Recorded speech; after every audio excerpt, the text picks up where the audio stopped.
hold to God's unchanging hand. You gotta hold to God's unchanging hand. Build your hopes on things eternal. Hold to God's unchanging hand. I'm going to ask you to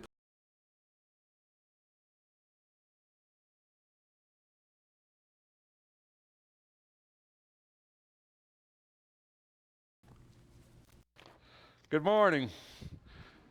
What a blessing it is to be with you this morning. We really miss that PowerPoint, don't we? We don't realize how much we kind of depend on that till it's not there. But Jordan got my PowerPoint slide working, so we do have it for the sermon. You know, I started this sermon and thinking about things, and it just gradually kept growing and growing and growing a little bit. I thought a lot about Jesus, the day of his crucifixion, but more than that, the events leading up to that. In 1941, right, December 7th, 1941, Japan bombed Pearl Harbor, and Theodore and Franklin Roosevelt gave a speech, right? Remember that? And he says, "Today is a day that will live in infamy," right? Remember that? The word infamy means a day of distress or persecution, a bad day. And probably the day that Jesus was crucified, maybe that was the ultimate day of infamy. Do you think? As I thought about that day with Jesus, I thought a lot about life. How many days in your life have you gone that nobody has ever said a kind word to you? You ever thought about that? I was thinking about that the other day. You know, we talk to people a lot, don't we? We say a lot of words during the day. We say maybe what we want, maybe we give desires, maybe we give commands, maybe we talk about the weather, or maybe we talk about a lot of different things. And you know, I'm with my wife every day. You know, me and my wife are together every single day. And the other day I was thinking about that. You know, how many times do we say something to each other about something good, you know, not just our day, but I mean, I tell her I love her every morning, you know. And but how many times do we make it a point to say something positive to each other? I really like, after 40-something years, you know, I really like how you look today, or I really like what you did, or, you know, Jesus went through a day, in this day, that he had no friends, really. There was nobody there that said anything good about his life. A life that was perfect, a life that he had healed all these people, he had fed all these people, he had done all these tremendously great things. And yet it was a day that didn't seem to matter. That stuff didn't seem to be important. All the good that he had done, all the wonderful things that he had accomplished didn't seem to matter. And I always think, isn't that life sometimes? You can do a million good things, you do great things, all these great things. But you know, you do one bad thing, and what do people remember, right? It's that bad. It's the thing that's negative. And I think this was a day that was negative. It was a day that was didn't start out well, and it certainly didn't end well. It was a day that Jesus had dreaded for a long, long time. It started in Gethsemane, didn't it? It started in Gethsemane. Oh, that is behind me. It's just not up there. It started in Gethsemane, the garden of Gethsemane. You know what the word Gethsemane means? It means oil press. That's what that word really means. It means oil press. That word was a place that they pressed out olive oil. It was that was kind of indicative of what was going on with Jesus. He was under this pressure in the garden, this pressure that he knew what was coming. He knew what was going to happen. It was a sleepless night. Have you ever had one of those? That's the sleepless night. They had the Last Supper, we call it, that meal. They went and they sung a hymn, and they went to the Mount of Olives. They went to Gethsemane. And it was a sleepless night. Jesus had them asleep, and he asked those with him to stay awake with him, to keep watch. And yet we know that simply did not happen. They, as we would probably do, they fell asleep. They couldn't even stay awake with him through this time. In Luke, and this isn't all four Gospels, in Luke it says, an angel from heaven appeared to him, strengthening him. And being in agony, he was praying very fervently, and his sweat became like drops of blood falling down upon the ground. The agony of Jesus on that night, on that day, was far greater than just the physical pain that he would endure. It was far greater than just the idea of being on a cross. It was going to be a day of loneliness. It was going to be a day when nothing good would be said about him. It was going to be a day of isolation. It was going to be a day away from all the things that had become important to him. I think about that loneliness, that isolation, the things that Jesus was considering as he prayed in that garden. As he prayed, and we know in the other Gospels that thy will be done, let this cup pass from him. Yet he knew it was going to happen. He knew that it was coming. And even those closest to him, the scripture says a stone throws away, which for me, I'm very uncoordinated. That would be really close. But a stone's throw away, right? He said even those that were there, and he said to stay awake, to pray with him, to pray they wouldn't be led into temptation. And 3 times, the Bible says, 3 times he went back and found them asleep, found them not even able to stay awake. They couldn't feel his agony. They couldn't feel his pain. You know, that's the grief of loneliness. And that's what Jesus was experiencing. A sleepless night, a night spent in prayer, a night spent dreading what was to come. I've had those nights. Not as the way Jesus did, trust me. But I've had nights. I've had nights I knew the next day. I knew what was going to come. I knew what was going to have to happen. And I laid awake at night. I prayed about it. I dreaded it. I didn't want it to happen. I didn't want the next day to come. I was kind of hoping the night would just go on, that I wouldn't have to face what was coming the next day. And yet time doesn't wait, does it? Time never pauses, never takes a break. And sometimes you know the next morning you're going to face what you've been dreading. You're going to have to get through that day. You dread it. You pray about it. You agonize over it. You know it's going to happen. Jesus was in this place, state of mind. You know, it's not enough to be alone, to be by yourself, and oftentimes we find ourselves that way in life, with maybe God our only comfort, our only strength, our only support. We feel like we have to face things on our own. But Jesus, beyond that, he was betrayed, wasn't he? It's one thing to have to be alone, but it's another thing for somebody to actually betray you, somebody to turn against you. Jesus had to suffer not only loneliness, but he had to suffer betrayal.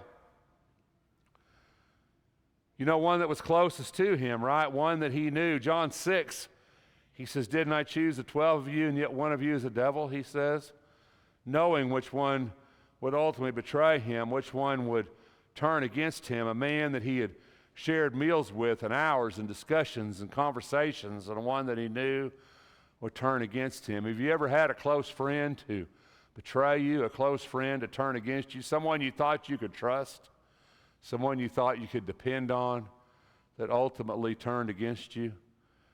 You know, there's really no greater thing on earth, greater pain to go through than that betrayal. The idea that you thought you could depend on someone, they thought they would do the right thing. Don't you think Jesus gave Judas opportunity the night before? Opportunity to do the right thing, but knew that he would do the wrong thing. In Luke 22, it says, while I was still speaking, behold, a crowd came, and the one called Judas was preceding them and approached Jesus to kiss him. But Jesus said to him, Judas, are you betraying the Son of Man with a kiss? You know, they didn't know Jesus, didn't they? It seems like they never could find him. Did you ever notice that in the Bible? It seems like they never could find him. You know, where is this Jesus? Who is this Jesus? What does he look like? I always think it's fascinating in our culture, in our art. Jesus is always this magnificently handsome man, right? And, that guy would stand out. I mean, that would be like putting that guy, I don't believe it's the butter guy, that would be like putting him out there, right? I mean, people would know who he was. But the Bible says Isaiah says he would have no form or appearance that we should look upon him. In other words, Jesus was as ordinary, normal as anybody else. Jesus blended into the crowd. He didn't stand out. He was just like everybody else. And when they went to get him in the garden, it was Judas who knew him, Judas who was his friend, Judas who knew exactly who Jesus was, that betrayed Jesus with a kiss. And Jesus, knowing he was coming, knowing what was going to happen, Jesus says, Judas, you betrayed the Son of Man with a kiss. The agony of the garden is more than just, it's multifaceted. It's about all the things in our life that happen to us. It's about being alone. It's about being betrayed. It's about being forsaken. It's about sometimes having the world turn against you. Jesus was taking all those things that happen to us sometimes in life, and they were being manifested in that garden, weren't they? And then Jesus, he says something that just, and I think in our language and our thought, it doesn't mean that much to us when they approach Jesus, and Jesus says, I am. There's 7 I am statements in the book of John, and there's 2 of them that are definitive. In John 8, when Jesus says, before Abraham was, I am, in John 8.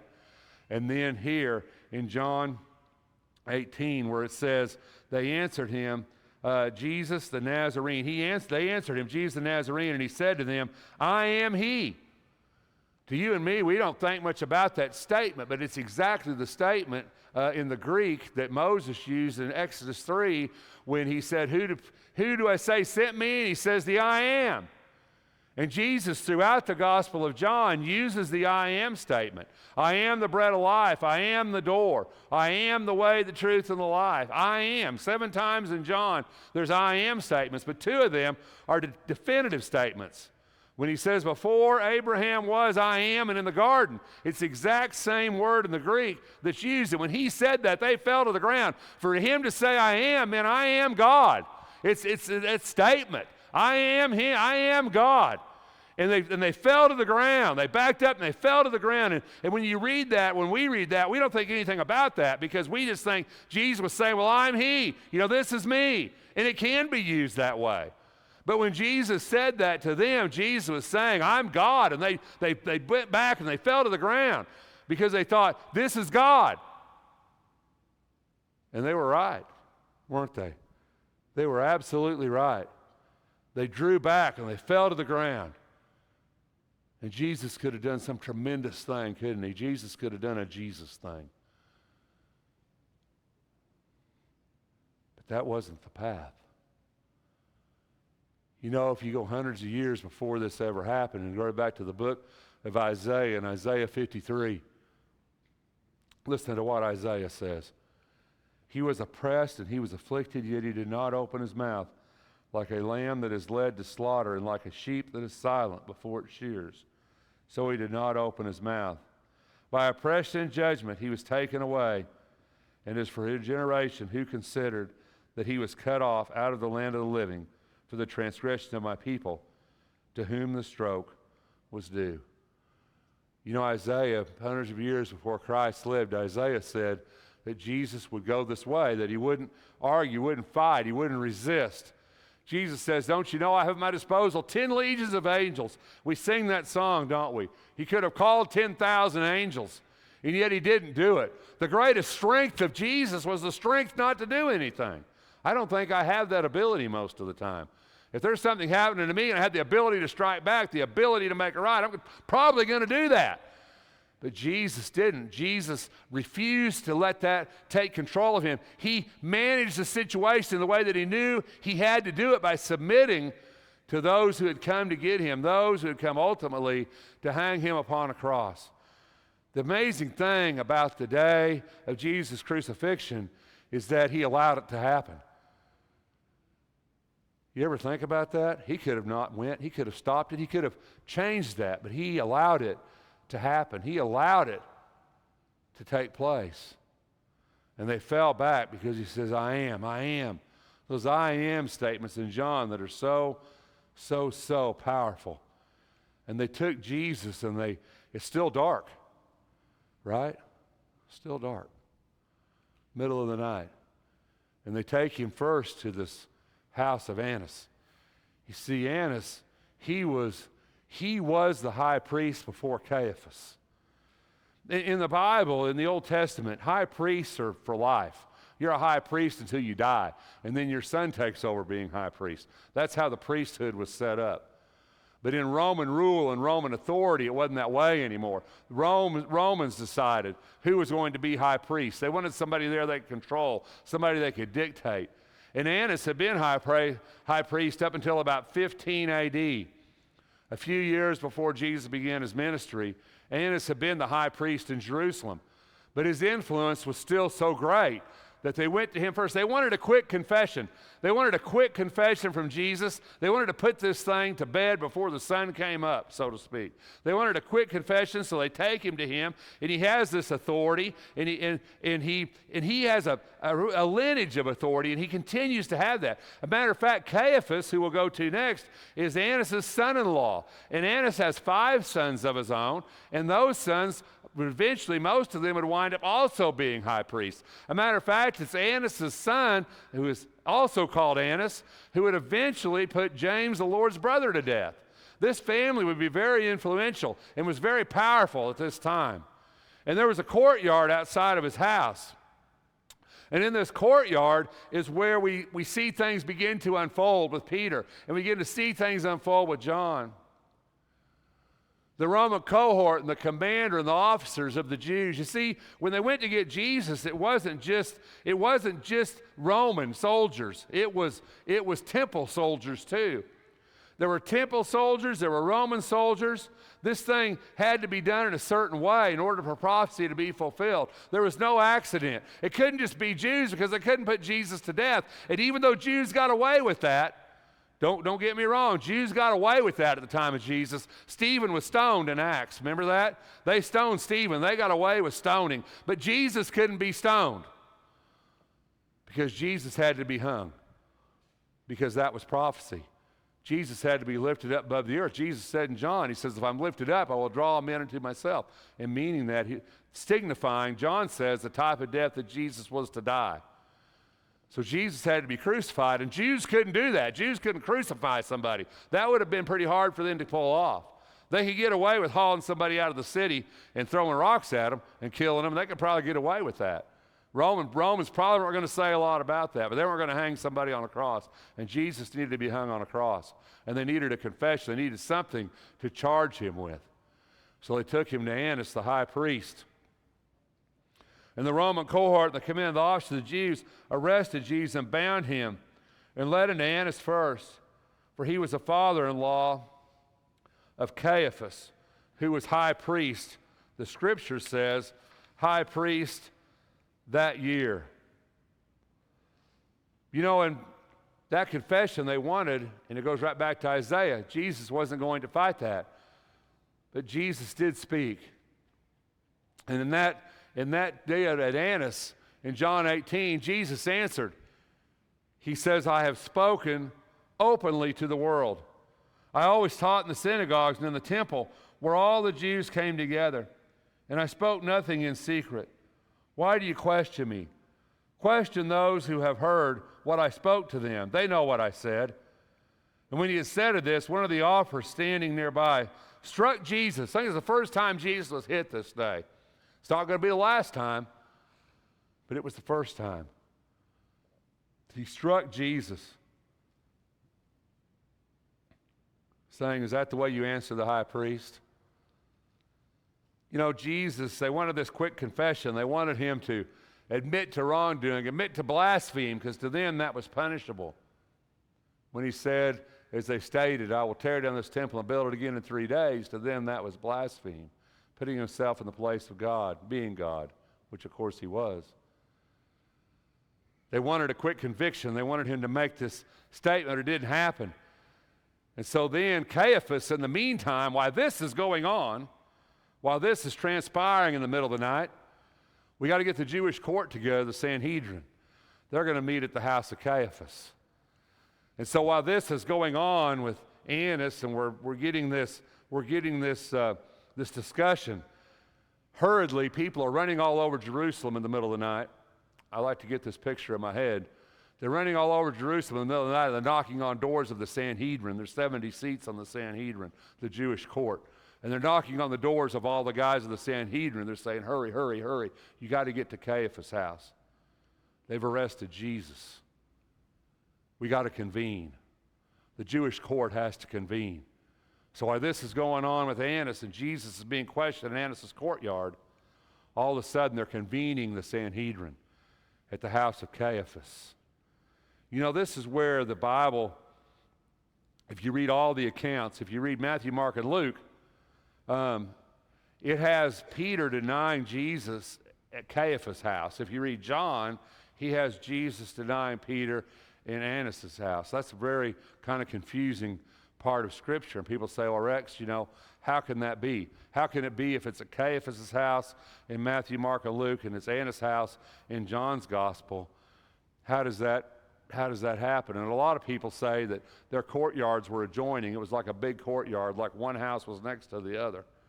And because of that, those courtyards were kind of considered the same, but it is kind of an interesting point as we get into this point of this night. But Peter did deny him, and all the Gospels agree that Peter denied Jesus, denied him 3 times, as Jesus said that he would. And there's really a lesson within this, too, that I'm going to broach at some point in the future about this denial. But Peter, in Luke 22, Peter says, man, I do not know what you're talking about. 3 times, right? Peter denied Jesus. And the 3rd time, he said, I don't know what you're talking about. Immediately while I was still speaking, the rooster crowed. And the Lord turned and looked at Peter. Maybe that was the ultimate betrayal of that whole day. I don't know. Peter, the one who Jesus was close, he expected Judas, didn't he? He knew Judas was going to do it. He'd already predicted it. He knew Judas was going to betray him. And he predicted that Peter would deny him. But I'll bet you when Peter denied him and that rooster crowed and Jesus looked at Peter, I'll bet that hurt Jesus more than when he got struck at the house of Annas. I'll bet you. You know, the deal about this day is about us. It's about humanity, to me. It's about the pain we endure. There's physical pain on this earth, and there's no doubt about that. And most of us in here are old enough, we've probably suffered a bit of that within our lives. I know I have. Physical pain. You know, and when you've suffered physically, you generally know that's going to quit. I mean, it might hurt bad for a while. You might think you're not going to make it. But you kind of have hope that eventually you're going to feel better. Eventually it's going to go away. But you know, emotional pain, traumatic emotional pain can last your entire life. Sometimes it never, ever goes away. You know, we like to take a Tylenol when we hurt, don't we? Or something, so that we don't hurt anymore. You know, a lot of times addiction in our world, be that drugs or alcohol or pornography or whatever addiction you might think about, it doesn't come from physical pain, it stems from emotional pain. Because as much sometimes as we want physical pain to go away, we want our emotional pain to go away too, don't we? And there's sometimes not an easy fix for that. Jesus suffered physically, but Jesus suffered emotionally. The denial of Peter, whom he predicted, but it didn't make it hurt any less.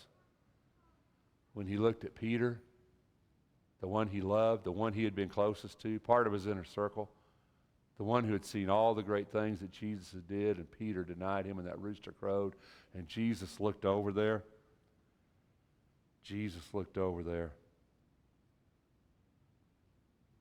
And Peter couldn't bear it, could he? You know, there was a lot of pain that night. It wasn't all Jesus. You know, so many times we go through this narrative and we see Jesus But you know, as you go through this, because I'm not going to get done with this today. As you go through this, I want you to remember them women in this story. Because there was Jesus' mother, Mary, right? And there were the Marys, these other women, Mary Magdalene, these other women that were there in the background the whole time. They were there at the cross. They were watching all this take place. And to the Romans and to the Jews, I want you to think about this. The women were insignificant. You ever thought about that? They weren't questioning the women. Do you know Jesus? They didn't care. They were questioning Peter. Those women were insignificant to them. Didn't matter. On the outside looking in. But I want you to remember something. Those women were significant to Jesus. Because in all his pain and all his agony, in all his emotion, those women were there. Jesus knew it. He felt their presence. He felt their love. He felt that support. So many times in life we think, maybe you're insignificant. Maybe you don't matter. Maybe you're not important. But you know you are to somebody. And I think we need to remember that sometimes. And when I think about this Jesus going and the things going on, sometimes I think when he looked out and he saw Peter and the rooster crowed and Peter betrayed him. And I don't know if the women were in that courtyard. I don't know the answer to that question, or if they could have even got in. Probably not. But I'll bet you they were at the wall, don't you think? Looking through the gate, looking through the cracks. And I'll bet you Jesus knew. He knew they were there. But they went to Caiaphas, didn't they? Caiaphas was high priest that year, and the Sanhedrin were gathered at his house, and that was the next stop. And one of them, in John 11, one of them, Caiaphas, who was high priest that year, said to them, "You know nothing at all, nor do you take into account that it is expedient that one man die for the people and the whole nation not perish." That's what Caiaphas said after Jesus had raised Lazarus. That was Caiaphas' statement. It's expedient that one man die. And now he's at the house of Caiaphas who said that statement. Caiaphas, who said he wanted Jesus dead. He wanted Jesus dead. This is a premeditated act. Caiaphas wanted Jesus dead. Caiaphas is behind a lot of what's going on here. And now Jesus is at the house of Caiaphas in Matthew 28. And Jesus kept silent, and the high priest said to him, "I adjure you by the living God that you tell us whether you are Christ, the Son of God." And Jesus said to him, You've said it yourself. Nevertheless, I tell you, hereafter you will see the Son of Man sitting at the right hand of power and coming in the clouds of heaven. And the high priest tore his robes and said, "He has blasphemed. What further need do we have of witnesses? Behold, you have now heard the blasphemy. What do you think?" They answered, "He deserves death." Just exactly what Caiaphas wanted, just exactly where Caiaphas wanted this to go. And they spat in his face, and they beat him with their fists. Now it's time for this to happen again, isn't it? And the others slapped him and said, "Prophesy to us, you Christ. Who was the one who hit you?" You know, you say, "Man, Rex, this is bad." You know, I've seen Passion of the Christ. I've seen that movie, and it gets to me. And you're thinking, this is bad. You know, the sun hadn't even come up yet, right? You know, this day hadn't even started. You know what? We read all this, and you got to realize the sun hasn't even came up at this point. It's still night. But morning's coming.